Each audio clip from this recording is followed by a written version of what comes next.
They said an omega like her was not worth the breath in her lungs. They said she was weak, broken, a stain on the bloodline.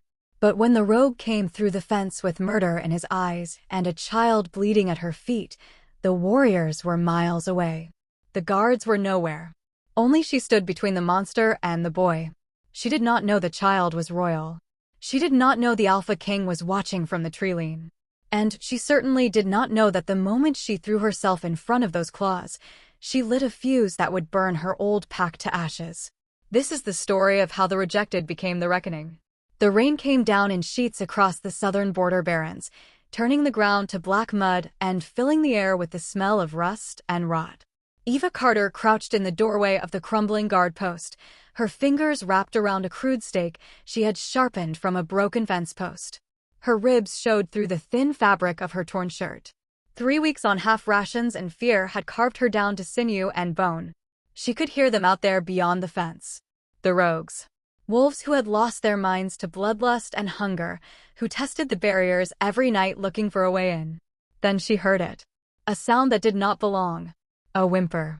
High and terrified and small. Eva stepped out into the rain, her heart slamming against her sternum. The fence was intact. She had checked it an hour ago. But there, crawling through a gap she had not seen, was a child. A boy no older than 6, his throat slashed, his shirt soaked red. He collapsed 5 feet from her door. Eva ran. She dropped to her knees beside him, pressing her hand to the wound. The blood pulsed hot between her fingers. His eyes were wide and golden, glassy with shock. She did not recognize him. He was not from Crestwood.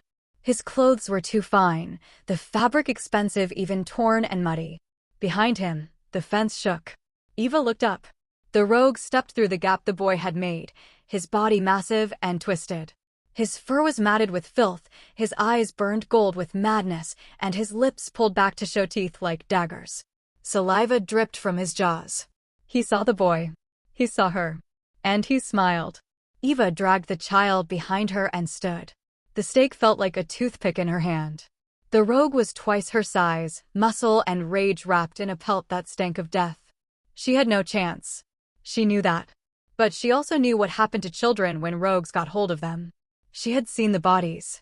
The rogue lunged. Eva screamed and swung. The stake caught him across the muzzle, splintering on impact. He barely flinched. His claws came down like guillotines.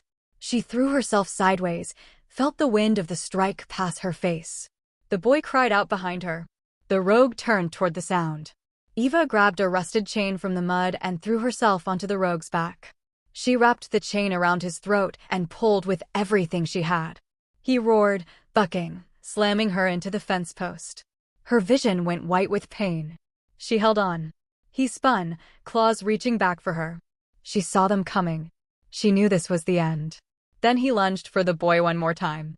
Eva let go and threw herself between them. The claws meant for the child's heart took her across the ribs instead. The impact lifted her off her feet and threw her into the mud. She felt her bones crack.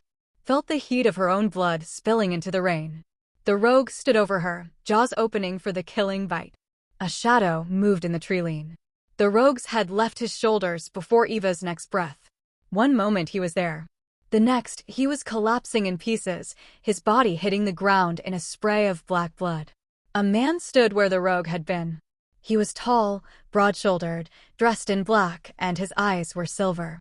Not gold like the wolf's. Silver. Like moonlight on a blade. He looked at Eva once. Just once. Then he turned to the boy. Eva tried to speak. Tried to move. The world tilted sideways and went dark. She did not see him lift the child. She did not see him look back at her, something strange crossing his face. She did not see the moment he knelt and touched her throat to check for a pulse, or the way his entire body went rigid at the contact. She was already gone, drowning in her own blood and the rain, and the last thing she thought before the blackness took her was that at least the boy might live. The memory pulled her backward. 6 weeks earlier, the rain had been just as cold. Eva Carter stood in the center of the Crestwood Pack Pavilion, her hands shaking, her heart a wild thing trying to claw its way out of her chest. The entire pack had gathered under the white tents and strings of golden light. It was Ethan Hale's Luna ceremony. Ethan, who had been her childhood friend. Ethan, who had smiled at her once and made her believe she might be worth something. Tonight was the night the moon goddess would reveal his mate. Eva had felt it the moment he stepped onto the raised platform. The bond. A golden thread snapping into place, warm and sure and undeniable, connecting her soul to his. She gasped. Her hand went to her chest. For one perfect, shining second, she thought everything was about to change. Ethan's eyes found hers across the crowd. His expression did not change. He did not smile. He looked at her the way someone looks at a stain on their shoe. Then he spoke, and the world ended. I, Ethan Hale, future alpha of the Crestwood Pack, reject you, Eva Carter. His voice carried across the pavilion, cutting through the music and laughter like a blade.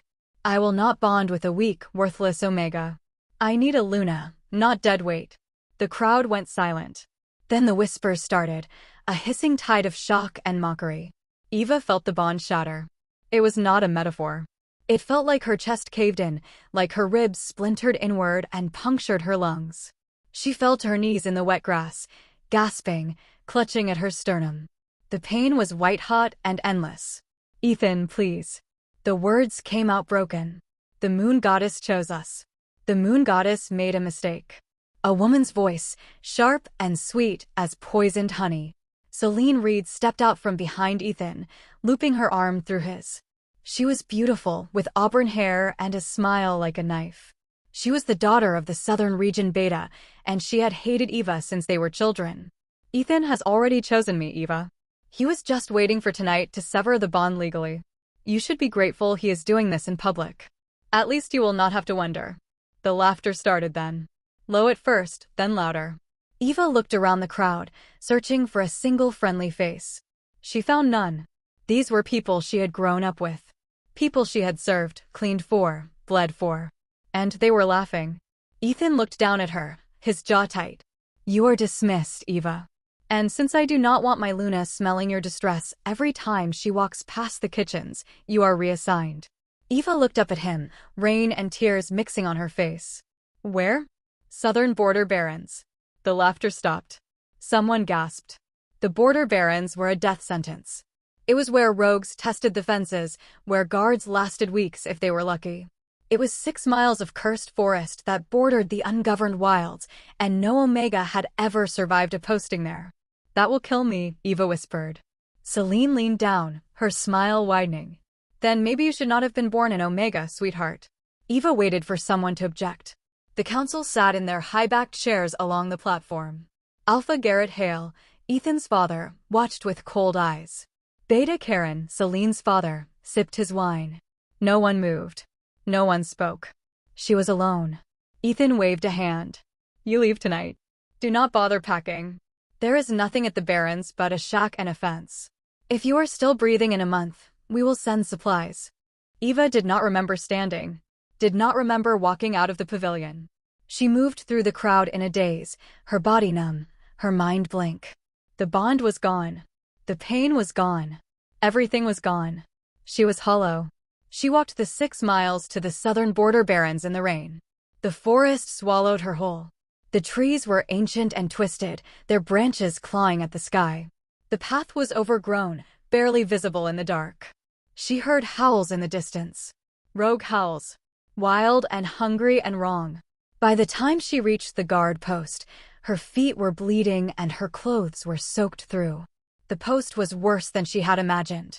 It was a shack made of rotting wood and rusted metal, the roof half collapsed, the door hanging on one hinge.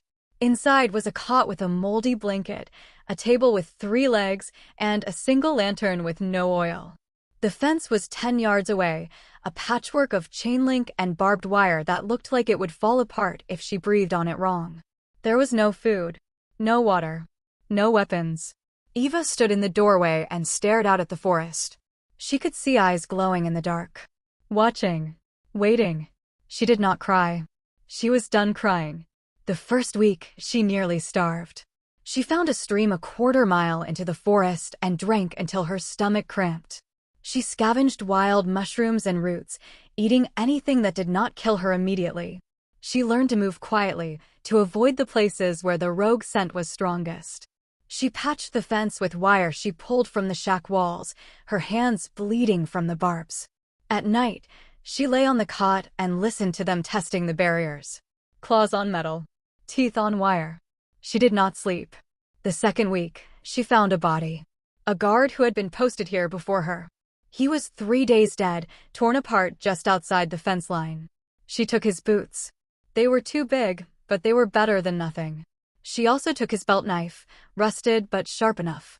She buried what was left of him and marked the grave with stones. The third week, she stopped waiting for rescue. Stopped waiting for Ethan to change his mind, for the council to show mercy, for the moon goddess to fix this. She sharpened stakes from fence posts and learned to throw them. She set traps with wire and bait. She studied the rogue patterns, learned when they tested the fence and where. She became something harder. Something colder. Something that did not flinch when the howls started. On the 22nd night, she sat on the shack steps and watched the moon rise through the trees. Her ribs showed through her shirt. Her hands were scarred and calloused. She did not look like the girl who had knelt in the grass and begged Ethan Hale for mercy. That girl was dead. Then she heard the child crying. Eva woke to white light and the smell of antiseptic. Her entire body screamed with pain. Her ribs were wrapped tight in bandages. Her skin felt like it had been set on fire and left to burn. She tried to sit up and immediately regretted it. A hand pressed her back down, gentle but firm. "Do not move." The voice was male, low and cold as winter steel. "You will tear the stitches." Eva's eyes adjusted. She was in a bed. A real bed with clean white sheets and a soft mattress, not the rotting cot she had been sleeping on for 3 weeks. The room was large, stone-walled, with arched windows that let in pale morning light. Medical equipment lined the walls, and 4 drip fed into her arm. This was not the Border Barrens. This was not Crestwood. "Where am I?" Her voice came out as a rasp. The man stepped into view. He was the one from the tree lean. Tall and broad-shouldered, with black hair and eyes like polished silver. He wore dark clothing, simple but expensive, and he moved with the kind of controlled power that made the air feel heavier. He looked at her the way a predator looks at something it has not decided whether to eat or ignore. "Royal Territory. The medical wing. You have been unconscious for 18 hours. Eva stared at him. Royal Territory. That meant this man was not just anyone. The Royal Pack did not take in strays. They did not rescue Omegas from border posts. They certainly did not bring them into the capital and put them in clean beds with IVs and stitches. "The boy," Eva said, her heart lurching. "Is he alive?" The man's expression did not change. "He is alive because of you." Relief flooded through her so hard she felt dizzy. "Good. That is good." The man studied her for a long moment, his silver eyes unreadable. "What is your name?" "Eva Carter." "What pack?" "Crestwood." She hesitated. "Was Crestwood?" "I was banished. To the Border Barrens." It was not a question. Eva nodded anyway. She waited for him to ask why, to demand an explanation, to judge her the way everyone else had. He did not.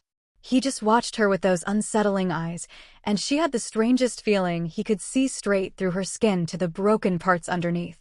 "The boy you saved," the man said slowly, "is my nephew. His name is Cale. He is 6 years old, and he slipped through a weak point in our northern perimeter while his guards were changing shift. We have been searching for him for 2 days." Eva's stomach dropped. "Your nephew.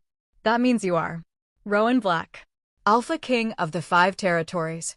The room tilted. Eva had heard the stories. Everyone had.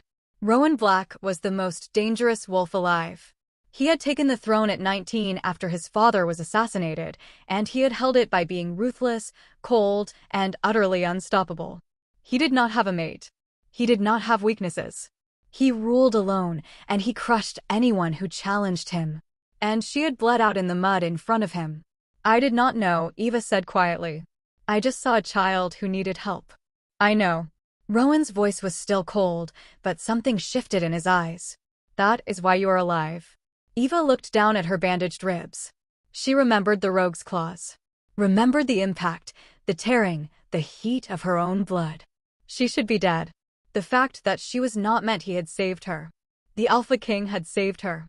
"Thank you," she said. Rowan said nothing. He turned toward the window, his jaw tight. Eva watched him, confused. He looked tense. Angry almost. But not at her. At something else. Something he would not name. The door opened. A woman in healer's robes entered, her expression brisk and efficient. She checked Eva's examined the bandages, and made notes on a tablet. "You are healing faster than expected," she said. "The wounds were deep, but they are closing cleanly.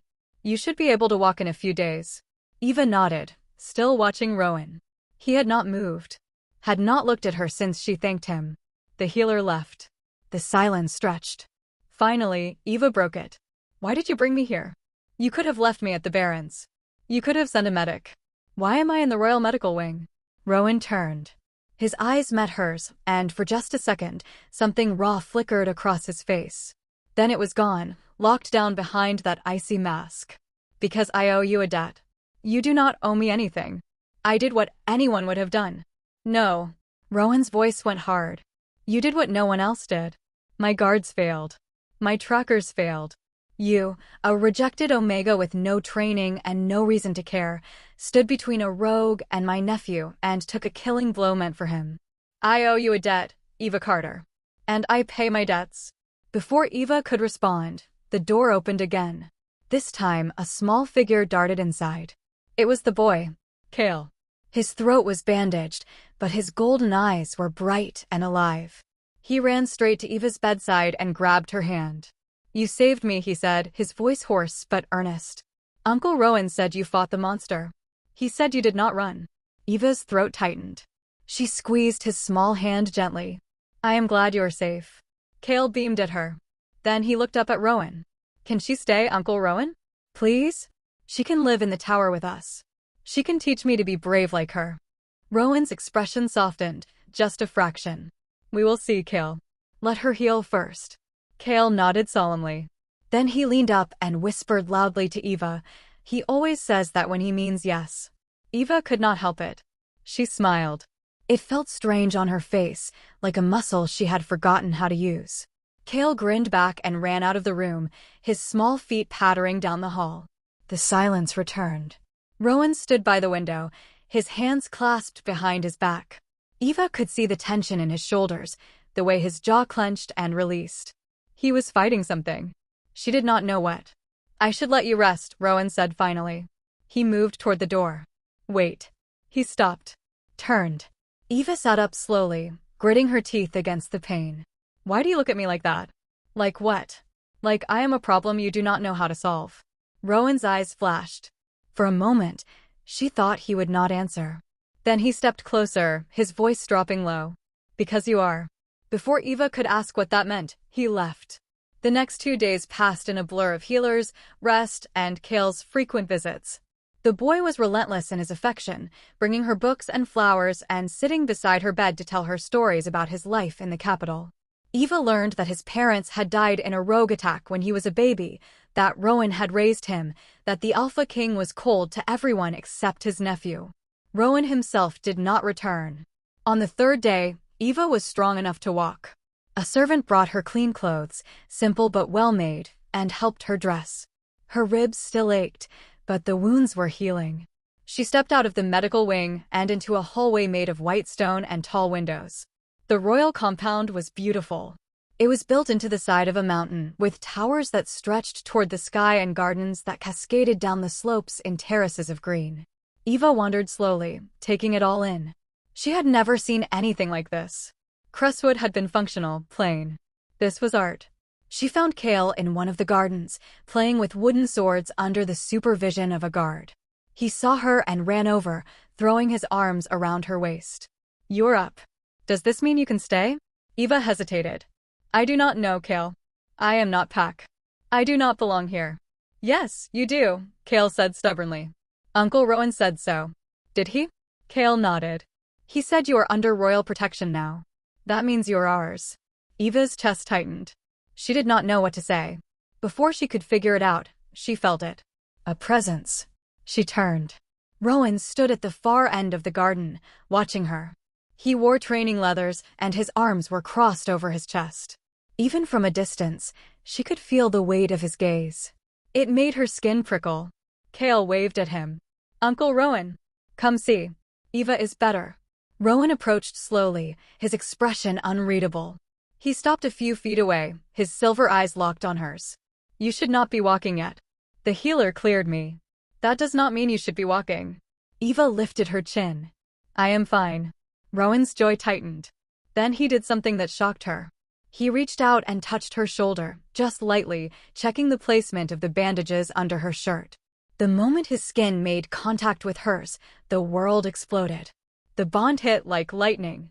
White-hot, undeniable, searing through every nerve in her body. Eva gasped, stumbling back. Rowan froze, his hand still outstretched, his eyes wide with shock. She saw it on his face. The same burning recognition. The same terrible certainty. No, Rowan said, his voice raw. No, this cannot be. Eva could not breathe. The bond was there, blazing between them, a golden thread she could see even with her eyes closed.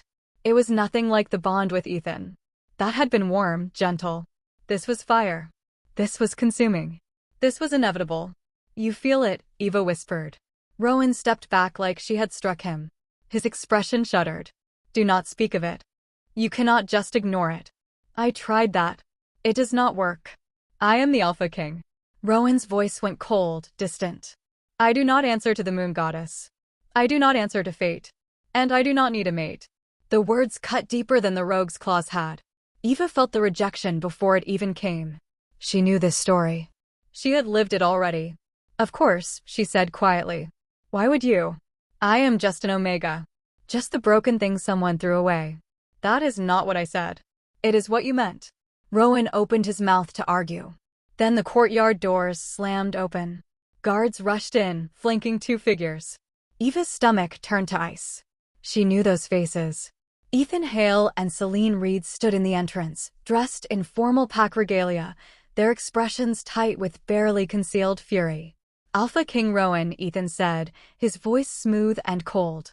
I have come to retrieve what belongs to Crestwood. Rowan turned, his entire demeanor shifting. He became something else. Something lethal. Eva Carter belongs to no one, least of all you. Ethan's smile was sharp. She is Crestwood born. She was banished, not released. Legally, she is still under our jurisdiction. She is under my protection. Because she saved your nephew. Ethan stepped forward, his eyes flicking to Eva with undisguised contempt. A noble act, to be sure. But it does not change what she is. What she comes from. Rowan's eyes narrowed. Explain. Ethan's smile widened. He had been waiting for this. Eva's bloodline is cursed, Alpha King. Her grandmother went feral. Her mother died mad. It runs in the family. Madness. Instability. She may seem fine now, but give it time. She will turn, just like the others. It is only a matter of when. Lies, Eva said, her voice shaking. My mother died in a rogue attack. My grandmother was old. There is no curse. Celine laughed, the sound cruel. Is that what they told you? How sweet. Your mother tore apart 3 pack members before they put her down, Eva. Your grandmother killed her own mate in his sleep. The council sealed the records to protect you, but we know. Everyone knows. Eva's knees went weak. She looked at Rowan. Saw the doubt flicker across his face. Saw him pull back, just slightly, as if she had become something dangerous. It is not true, Eva whispered. Rowan did not look at her. He looked at Ethan. You have proof of this? Sealed records. Ethan gestured to one of his guards, who handed Rowan a folder. Medical reports. Incident logs. All signed by the Crestwood Council. Rowan opened the folder. Read in silence. Eva watched his face. Watched the walls go up. Watched him decide she was not worth the risk. Alpha King, Ethan said quietly, I understand you feel indebted. But you must consider the safety of your pack. Of your nephew. She is unstable. It is in her blood. Rowan closed the folder. Handed it back. His voice was flat when he spoke. Eva Carter will remain here until she is fully healed. Then she is free to go where she wishes. Eva's heart shattered. She had known this would happen. Had known he would reject her the moment it became inconvenient. But knowing did not make it hurt less. Ethan's smile turned triumphant. Of course, Alpha King. We will wait. No. Eva's voice was steady now. Cold. She looked at Rowan, and she let him see every ounce of the contempt she felt. I will not stay where I am not wanted.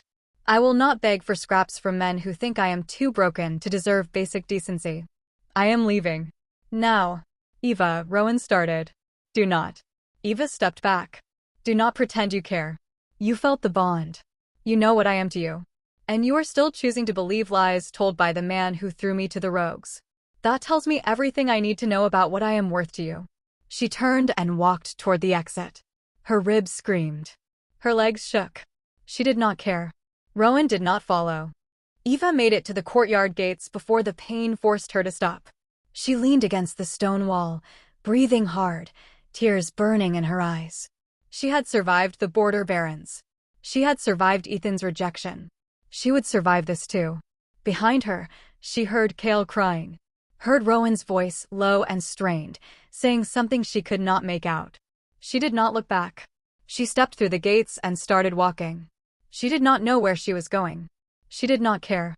Anywhere was better than standing in front of another man who looked at her and decided she was not enough. The forest swallowed her whole. The pain in her ribs faded to background noise. She walked until the sun started to set, until the trees grew thick and the shadows deepened. She did not hear the footsteps behind her until it was too late. The attack came from 3 sides. Wolves, not rogues. Trained fighters in crestwood colors. They circled her, their eyes cold and calculated. Eva's heart hammered. She had no weapons. No strength left. She was going to die out here alone, just like Ethan had always wanted. The largest wolf lunged. Eva threw up her hands to shield her face. And then the world turned white.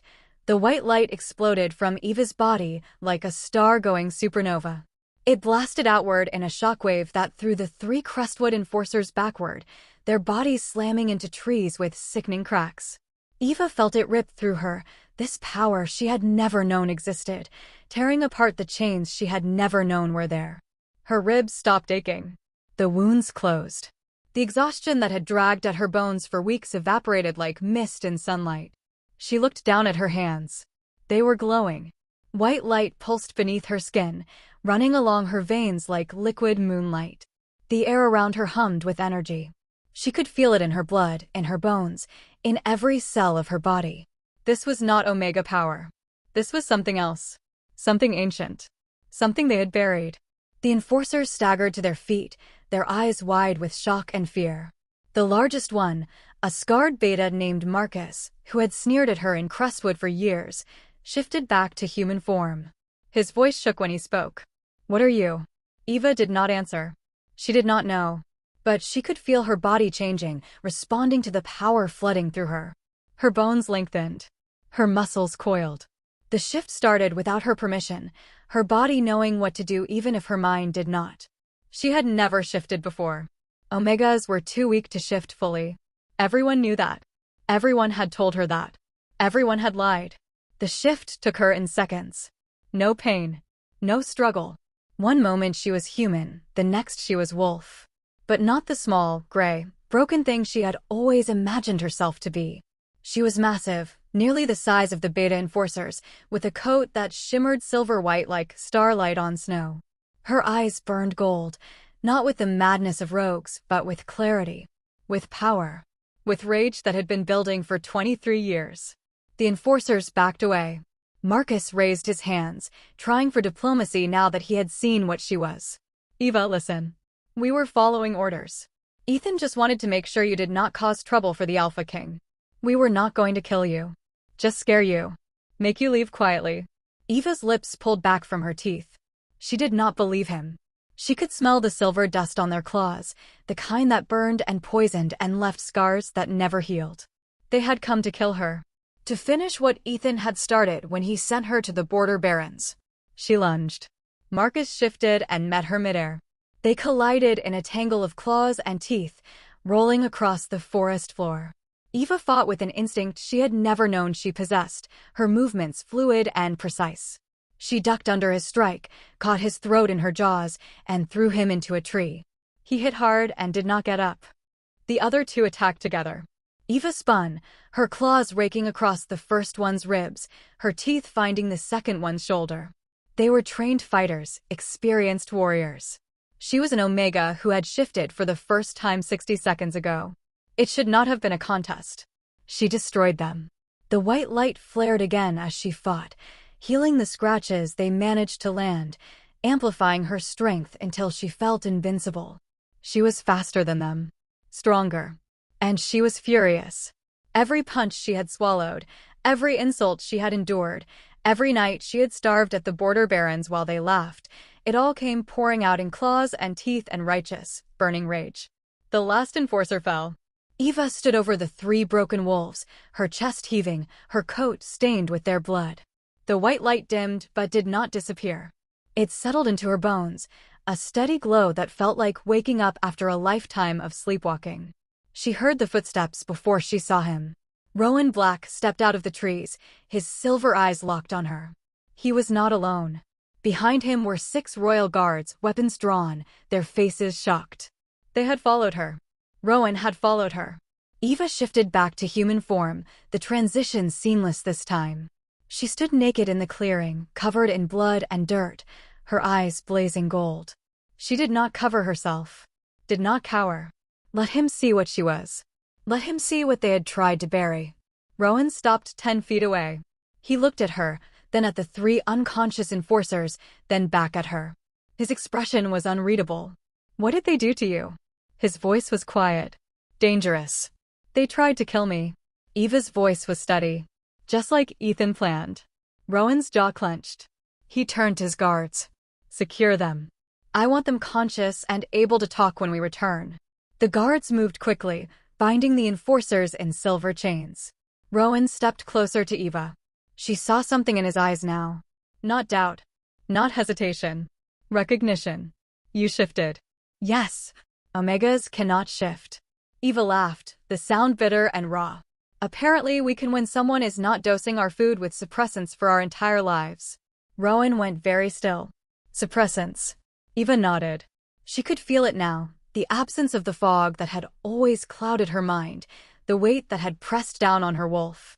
Someone had been drugging her, keeping her weak, keeping her small. And she knew exactly who. Ethan, she said. Celine. The council. They knew. They always knew. Rowan's eyes flashed silver, and for a second, Eva saw the predator beneath the crown. He shrugged off his coat and wrapped it around her shoulders. The gesture was careful, almost gentle. Then he knelt. Eva stared at him, shocked. The Alpha King knelt before no one. I failed you, Rowan said, his voice rough. I let him poison my judgment with lies. I chose fear over the bond, and I sent you out here to die. That is unforgivable. Eva's throat tightened. She wanted to stay angry.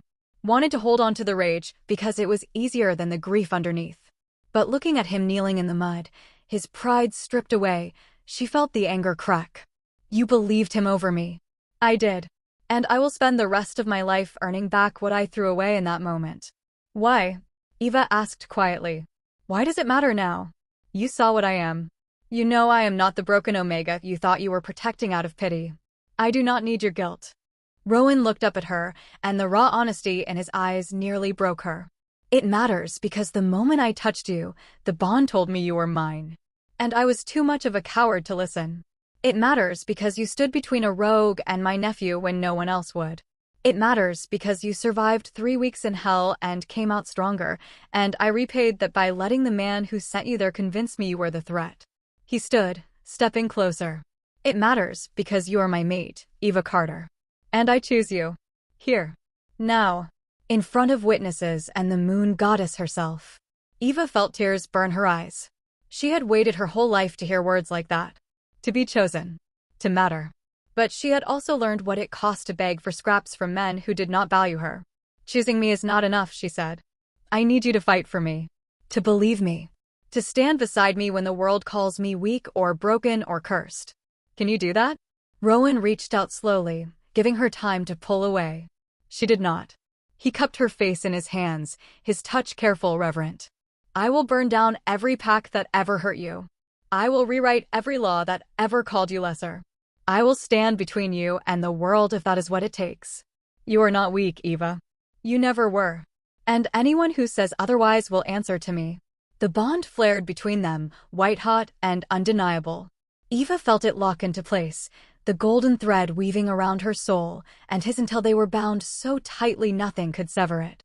She leaned into his touch, let herself believe for the first time that maybe, just maybe, she deserved this. Then prove it, she whispered. Make them pay for what they did. Rowan's smile was sharp and cold as a blade. Consider it done. The council hall in Crestwood territory was a stone building at the center of the main compound, where the Alpha and his advisors held court and judged pack matters. Eva had never been allowed inside. Omegas were not permitted to attend council sessions unless they were there to serve drinks or clean.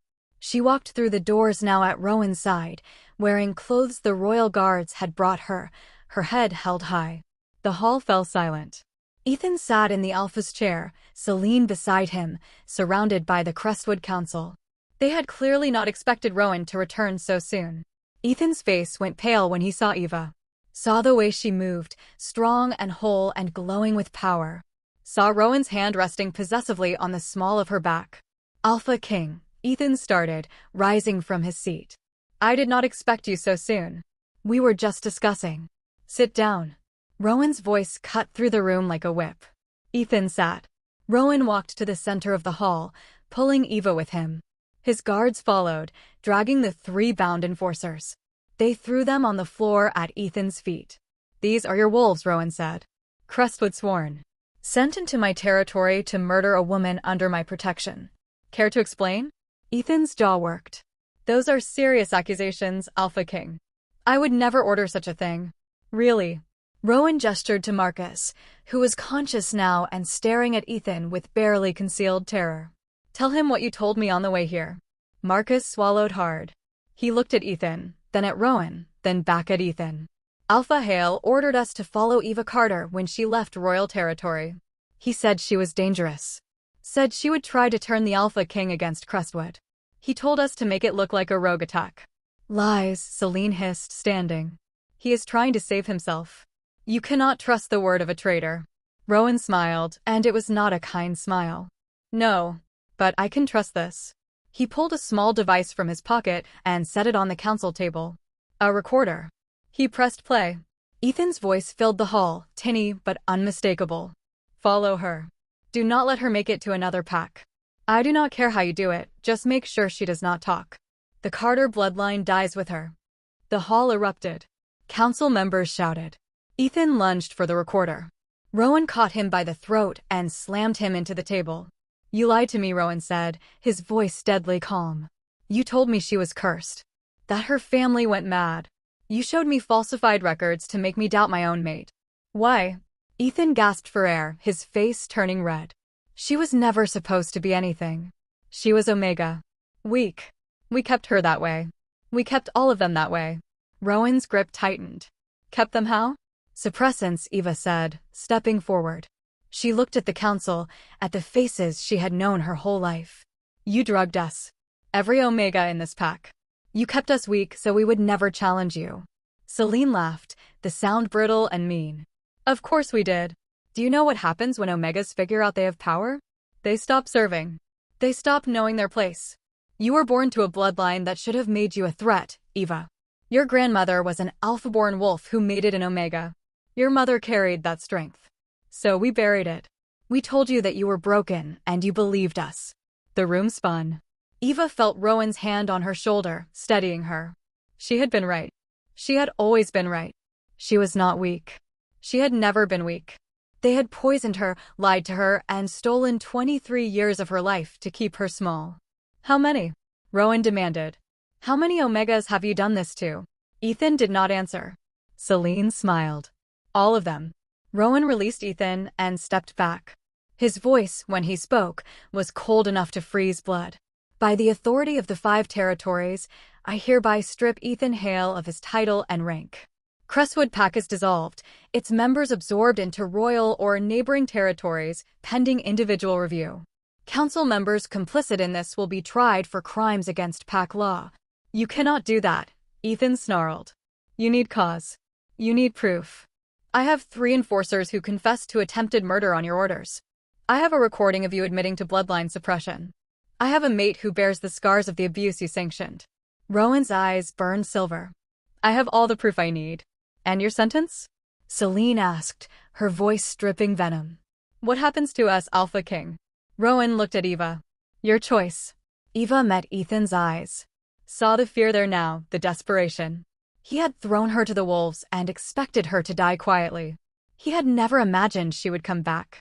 Send them to the southern border barrens, Eva said softly. The same post you gave me. Let them survive on nothing. Let them patch fences while rogues test the barriers. Let them learn what it feels like to be thrown away. Ethan's face went white. That is a death sentence. Yes. Eva smiled, and it was not kind. It is. Rowan nodded. So ordered. Guards. Take them. The Crestwood Council erupted in protests and threats. It did not matter. Rowan's guards moved through the room with ruthless efficiency, binding Ethan and Celine in silver chains. Ethan struggled, screaming obscenities. Celine went quietly, her face a mask of rage. They were dragged from the hall, and the doors slammed shut behind them. Eva stood in the silence, her heart pounding. It was done. They were gone. Justice, after 23 years. Rowan turned to her. Are you all right? Eva nodded. Then she started to laugh. It bubbled up from somewhere deep, uncontrollable and a little hysterical. She laughed until tears streamed down her face, until Rowan wrapped his arms around her and held her while she shook. I am free, she whispered into his chest. I am finally free. He held her tighter. Yes, you are. The coronation was held 3 days later in the royal capital, in the great hall that could hold 1,000 wolves. Every pack in the 5 territories sent representatives. Every alpha, every council, every wolf of rank attended. They came to witness the Alpha King claim his mate. They came to see the Omega who had shifted Silver White and brought down Crestwood. Eva stood at the center of the hall, wearing a gown of white and silver that shimmered like starlight. Rowan stood beside her, dressed in black, his hand clasped around hers.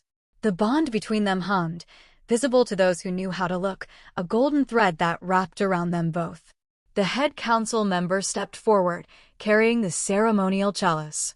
He spoke the old words, the ones that bound mates before witnesses and the moon goddess.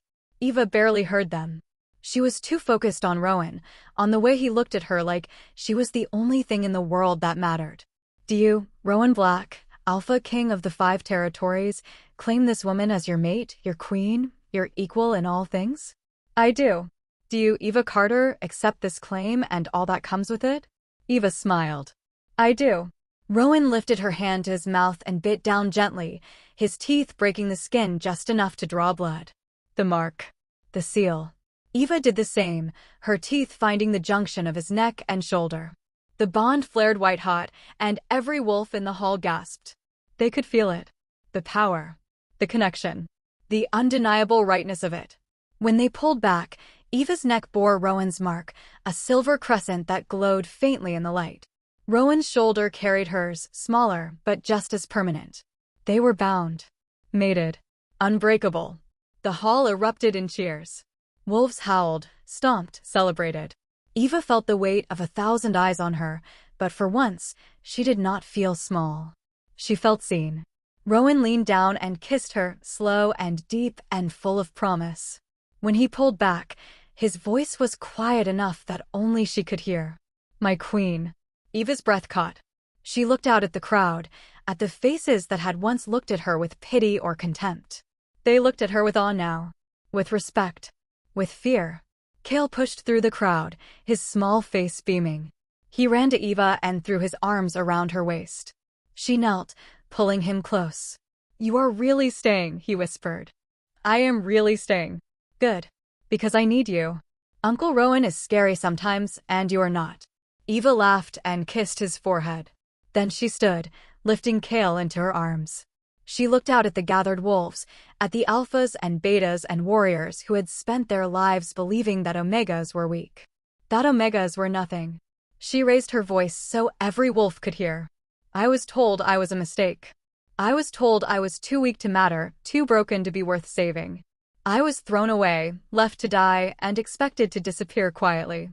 But I survived. And I am standing here today to tell every omega in every pack that you are not what they say you are. You are not weak. You are not broken. You are not less. And if anyone tries to bury you, suppress you, or silence you, Know that you have a queen now who will burn their world down to set you free." The hall went silent. Then an Omega in the back, a small girl no older than 15, started clapping. Another joined her. Then another. The sound built like a wave, and soon every Omega in the hall was on their feet, cheering, crying, howling. The Alphas watched in shock. The Betas shifted uncomfortably. This was not how things were done. This was not the order of things. Eva did not care. She had spent her whole life playing by their rules. She was done. Rowan stepped beside her, his hand finding hers. He raised it high, their joined hands glowing faintly with the bond. "I present to you Eva Black, Queen of the 5 Territories. Any wolf who harms her answers to me. Any pack that suppresses their Omega's answers to her. The old laws are over. The new reign begins now." The hall erupted again, louder this time. Eva felt the power settle around her like a cloak, heavy and warm and real. She was no longer the girl who knelt in the mud and begged Ethan Hale for mercy. She was no longer the Omega who patched fences at the border barons and waited to die. She was the queen. And the world would never forget her name. Later that night, when the celebration had died down and the guests had gone, Eva stood on the balcony of the royal tower and looked out at the territories spread below. Rowan came up behind her, wrapping his arms around her waist, his chin resting on her shoulder. "Regrets?" he asked quietly. Eva smiled. "Not one." They stood there in silence, the bond humming between them, the future stretching out wide and open.